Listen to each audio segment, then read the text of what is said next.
Johnny from Gliding Through Blindness, and I just wanted to first mention very quick before we get into today's topic, but be sure to listen to my previous video of the interview I did with Sean Welker of Gliding Through or from Visual Eyes Access, and he has a visual interpreting company, which is we can never have too many visual interpreters. And I just love having competition in this field. It can only mean great things for the end user.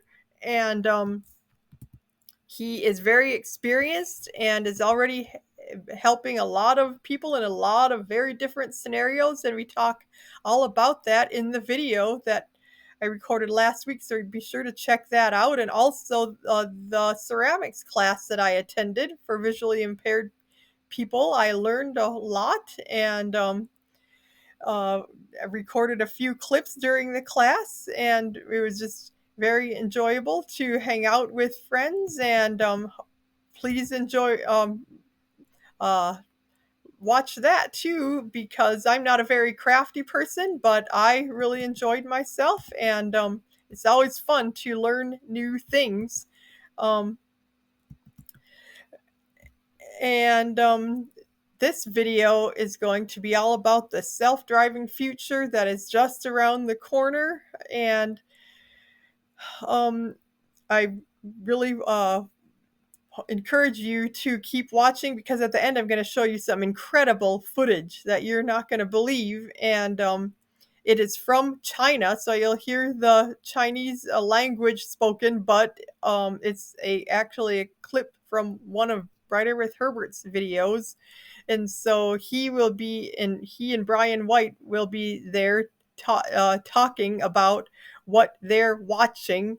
And so you'll be able to get the gist. Even if you can't see the video, you'll be able to hear what they're talking about. And it's pretty incredible how it reacts to a toddler in one of the uh, videos that walks out in front of them, and how it drives in off-road conditions even.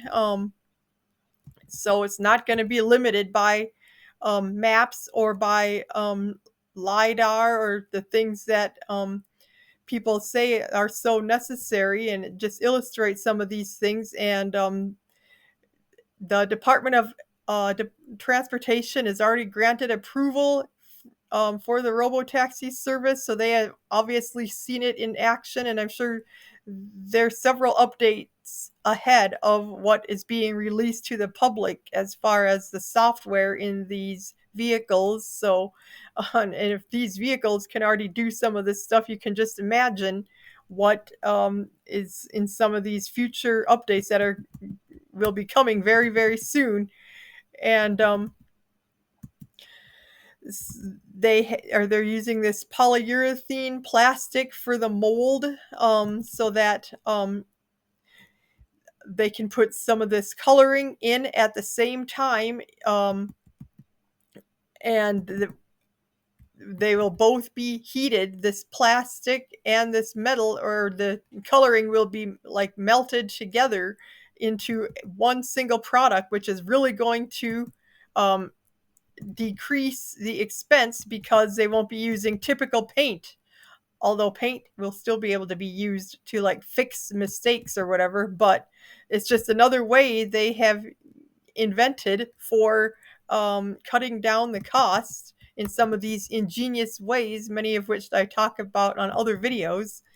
And like an entire panel can be replaced much more easily than something that was built on an assembly line. Um, and their goal is that they're going to be able to see one car completed every 5 seconds. And that doesn't mean from start to finish it's only going to take 5 seconds, but it's just that they'll be producing enough at the same time that is the speed that they're hoping to get to, as far as you'll see a finished one coming off the line or whatever every 5 seconds, which is pretty crazy to think about. um, and as I said earlier in the video, they're now in China. I mean, they've always sold Teslas in China, but um, they have now released their full self-driving, and people are having a fit over there. Some of the views, I mean, some of the videos are that people are making have over 1 billion views. They are just blown away, which is incredible because China already has a very, very good autonomous industry. And but it's still coming to the forefront that Tesla is the best. And it's even more remarkable because Tesla was not able to train their vehicles in China. So they just had to learn the rules of the road over there by watching videos. The software had to train on videos and stuff. And then, of course, once it got over there, it's learning even more now about the nuances of how people drive over there, which is different from over here and in the United States. But so that's why I chose some clips from over there to just further illustrate how it will be. This will be a global phenomenon, and they're already making plans to expand to the Netherlands and then to Australia, other places in Europe, and then to Australia. So this is just the beginning, but it's very exciting.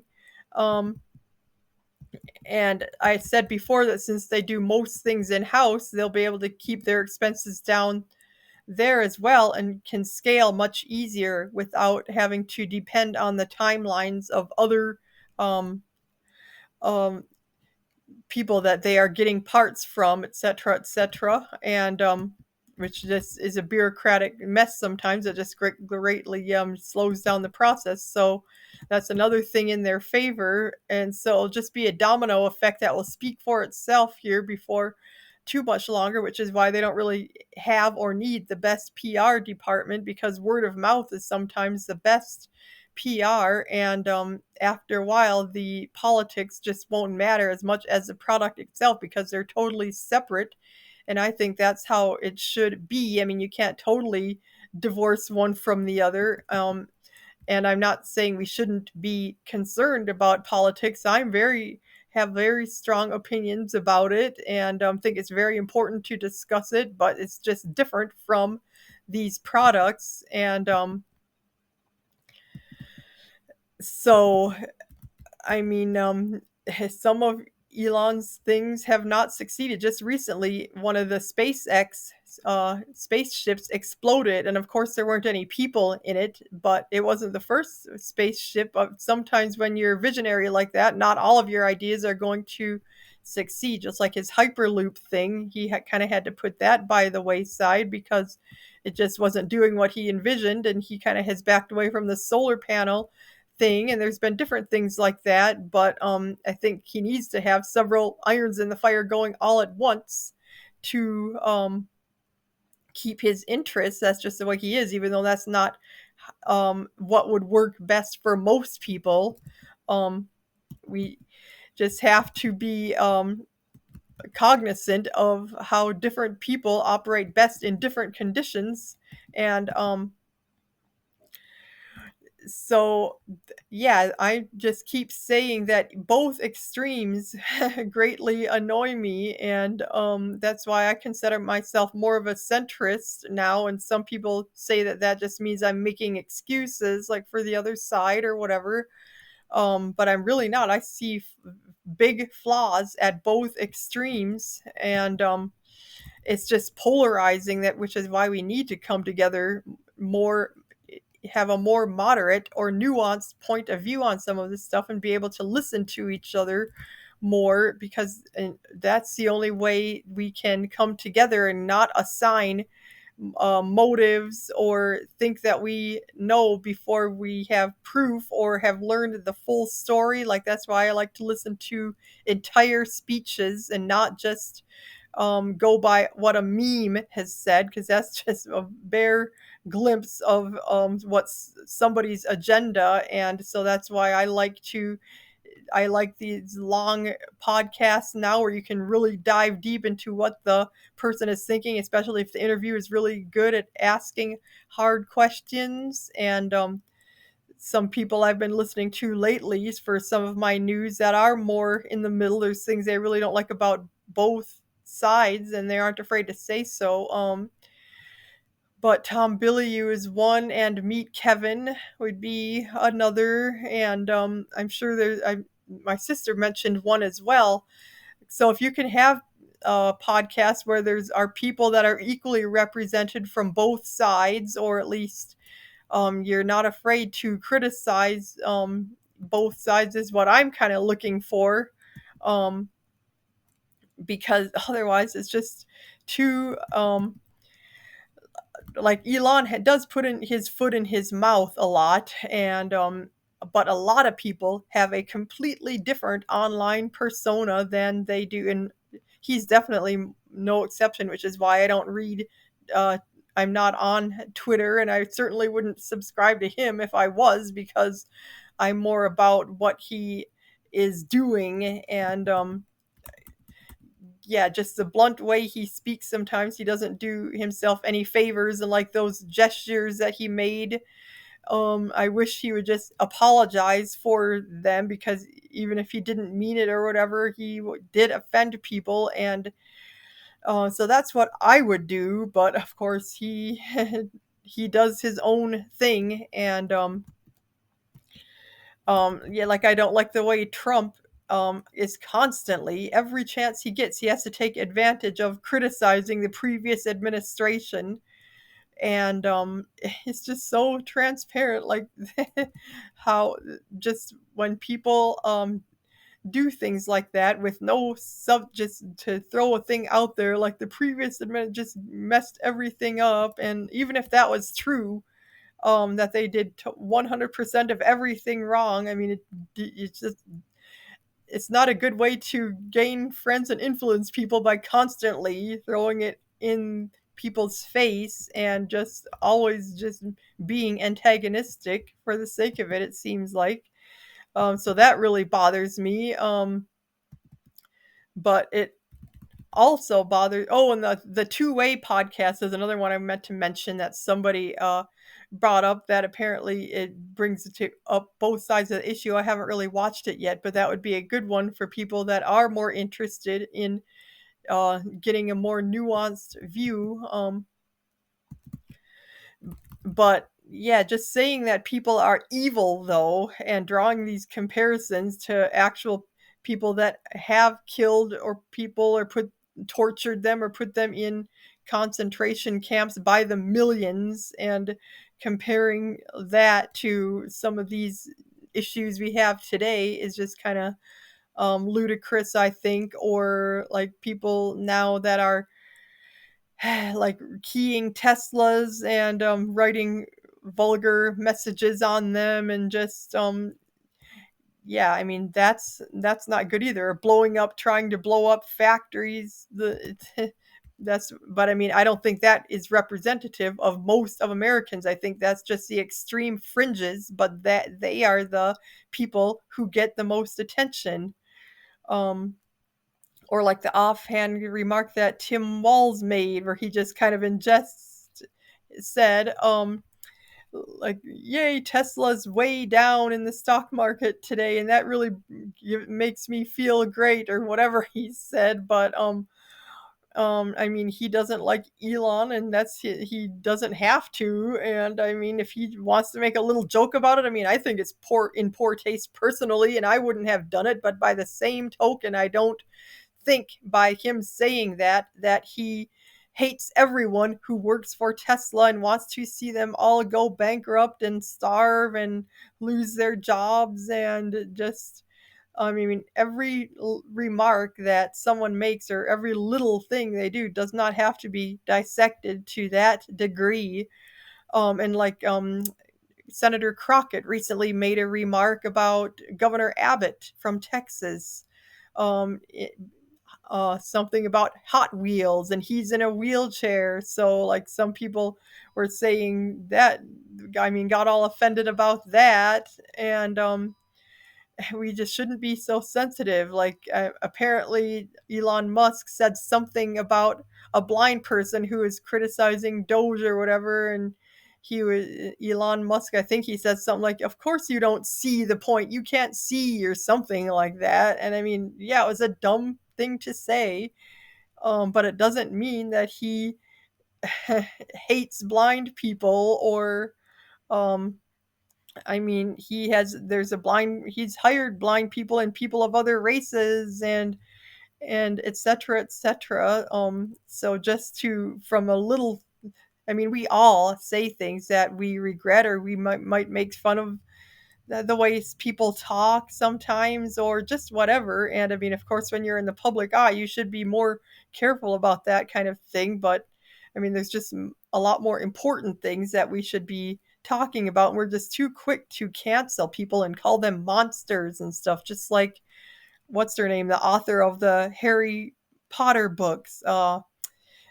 I mean, at first she was demonized by people on the right because, oh, Harry Potter is writing is a book about a cult and there's demons in there and it's totally going to wreck people forever if they read it and we should ban these books from our kids and on and on. But now she's demonized by people on the other side because of some of her views regarding transgender and I mean, people should be allowed to have their views without it being totally like I mean there's more to the person than just what they believe at any given moment and people can change their beliefs but then when they're so castigated right away of course they're going to double down and it just doesn't help anything when people get so irate about this stuff I think um and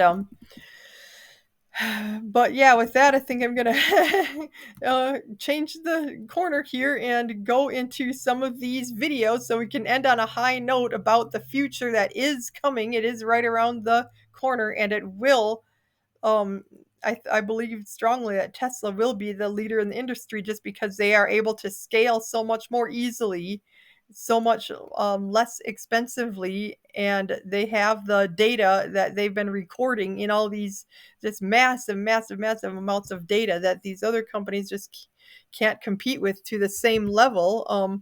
But anyway, I'm just going to give you a glimpse here of um, what I'm talking about. Okay, I think we're ready to start recording. But one more thing I was going to mention is just about the Department of Education being a great example of how things I think did need to change because we're our country is the like not doing well in the ranking of education and so that depart or that yeah the DOE was not accomplishing its goals and so we need to do something differently and I think that moving some of this stuff to other departments is a good solution as well as privatizing a lot of it. I mean, I think it's good when things can be more localized to a particular area. It's more easy for the people near at hand to know what the needs are in that specific region. So that can be one example of how this change can sometimes be beneficial, and sometimes when it happens too quickly and it's too disruptive and chaotic, that is not a good thing. But sometimes when things move too slowly and is buried under all this I hate when my mind goes blank on a word I'm trying to think of. A bureaucracy, that's not a good thing either. So sometimes we just need to make sacrifices because our economy is in severe trouble. We're trillions of dollars in debt, and it's something obviously does need to be done. And previous administrations haven't fixed the problem, and so this is we need to try other solutions and but our entitlements are not going anywhere like social security is not in danger. I mean it might be for people in the future but people now don't have to worry and as long as we think about this stuff and give ourselves enough of an advance notice um, and are not afraid to take risks sometimes and do what hasn't been tried before. I think there's something to be said for all of that, but I don't want to get too far afield here. So without further ado, I'm going to go to these recordings, and I'd love to hear what you guys think about this. And be sure to like and subscribe, and I will keep you posted because things are going to start to change very quickly here. Narrator. What? FSC detects pedestrians as it approaches them, its speed drops very low while it predicts the next move. So there's it's a toddler, not an egg. But they're walking. It notices a toddler moving straight ahead, not veering toward the car. Gradually increases the speed from 1 to 4, and then it starts moving. At this point, the toddler needs a detour around the tricycle by the roadside. So the FSC drops the speed, stops. It notices that the seen the toddler is moving closer to the middle road and it's getting further away. FSC slowly picks up speed while keeping an eye out. Then comes the high-stakes moment. The toddler is now safely to the side with even more distance. So FSC boosts the speed up to 8. It goes gone. See the toddler is walking around. Suddenly, the toddler turns left, facing the road. To prevent a potential dart-out, FSC instantly cuts the speed from 8 to 1. Only then do they realize we've been quietly trailing behind all along. Wow, that is very human-like driving. I mean, you gotta admit that this wasn't just random. It looked like that based on this driver, it really is something that based on that, pedestrians and what they were about to do, and Right. It was trying to go. What's your intent? Okay, you're fine now. Let's get going. Oh, you're starting to walk on. Yeah, you're gonna walk in front of me again. I better slow down. What's your intent? That's the whole. I would expect a lousy system to just plow straight ahead. I would expect a pretty good system to just stop and completely wait. And I would expect a human to do what this machine just did. Very nice. Which is Brian. read the room. Read the road. Okay, come on. That is pretty impressive. It's and of very course, good. drivers are impressed with this as well. Just the spit where he turned face this way and the car stopped. Because it can recognize faces. It can recognize heads. It can recognize like one step forward or just one step backwards. These are the things that FSC is learning. Mm-hmm. All right, so we got another one, a few more here. We got no road markings and no map data present no problem for FSD. This is probably one of the most thrilling FSD rides out there. No road markings here, so let's take a look. Sorry, a little loud. They're screaming. Sometimes it's good to hear. Wow. Because that's not a road. That's an access, driveway kind of thing. But it can see the lane markings. Is he putting his foot on the pedal, I wonder? It doesn't look like it. Because it seems a little fast for the conditions. Yeah, exactly. But I don't see know the if indication on the screen. Yeah, I don't know if they sped it up too. It might just be sped up. Yeah. It's when you listen to them talking, it does sound a little sped up. On 12.2.3, I think it was AI Driver at the X takeover in San Luis Obispo last year, who said, you know what, I'm going to activate this in the middle of a grass field with my destination set somewhere else. And the car said, it paused a minute and said, yeah, okay. And at a reasonable low pace, maybe 10 miles an hour, exited the grass field, found the exit. I saw that one. Yeah. It went around, and it goes, okay, this is not it. And then it just finally found the street getting up. And goes, this is it. Duck, duck, duck, goose. It's like as if it had a brain. And Asha Goswami said, yeah, it's a different kind of conscious AI here.